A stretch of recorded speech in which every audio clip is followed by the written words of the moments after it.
Bismillahirrahmanirrahim. Biz ötken sabahta ayaldardın kasiyetini getirgen kebirke sıfatlarla aytkanbız. Bugün erkeklerden kasiyetini getirgen 3 sıfatla aytабыз. Hurmatly bertoğandar, köptөгөн ejeler, kardeşler, apalar bizge WhatsApp'tan, Instagram'dan, TikTok'tan, Facebook'tan, WhatsApp'tan kayırılıp ökünüp bizden güyöz ушундай проблема болуп жатат, ушундай көйгөй болуп жатат деп кайрылгандары көп болуп жатат. Ошондуктан ушул 3 нерсени айтууну туура көрдүм, урматтуу кетигандар.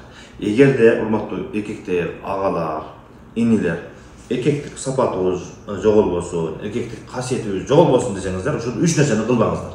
Биринчиси, аялыңыздын айтканын ар дайым кыла берсеңиз, ар дайым эмне деп буйрук берген болсо, ар дайым даярмын, шеф даярмын деп турган болсоңуз, аялыңыз кааласа менин күйөөм алсыз экен, өзүнүн бир тандоосу жок экен деп, анан SMS-ге жазганда, WhatsApp-ка жазганда, башка бирөөлөргө өкүнүп, арызданып баштайт экен, менин күйөөм лох экен, эч кандай өзүнүн тандоосу жок деп. Ошондуктан ар дайым эле аялыңыздын айтканын кыла бербеңиз. Экинчи нерсе, урматтуу эркектер, ага инилер, өзүңүздүн ата энеңизди, өзүңүздүн бир тууганыңызды, эже карындашыңызды аялыңыздын көзүнчө, ошонун астында туруп, анын айткан сөзүнөн сен менин ата энемен, бир тууганыман, эже карындашыман дагы кымбатсың, сен үчүн мен алардын бардыгын кечип бергенге даярмын деп турган болсоңуз, ошондо дагы эркектик касиетиңиз кетип, аялыңыз сизди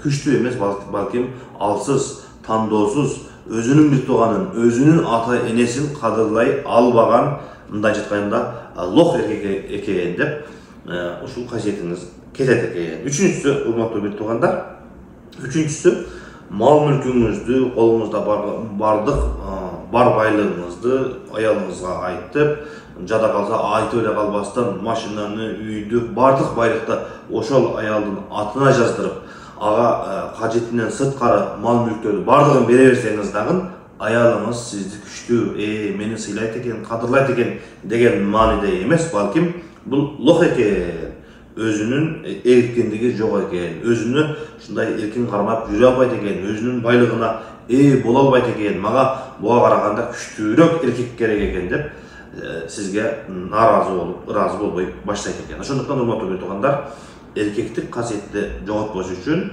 аялыңызга кажетинен сырткары мал, мүлк, байлыктардын бардыгын бере бербеңиз, жаздыра бербеңиз. Алла Таалам ар бир үй бүлөнү сактасын, коргосун, ар бир үй бүлөнү Алла Таалам өзү бактылуу кылсын.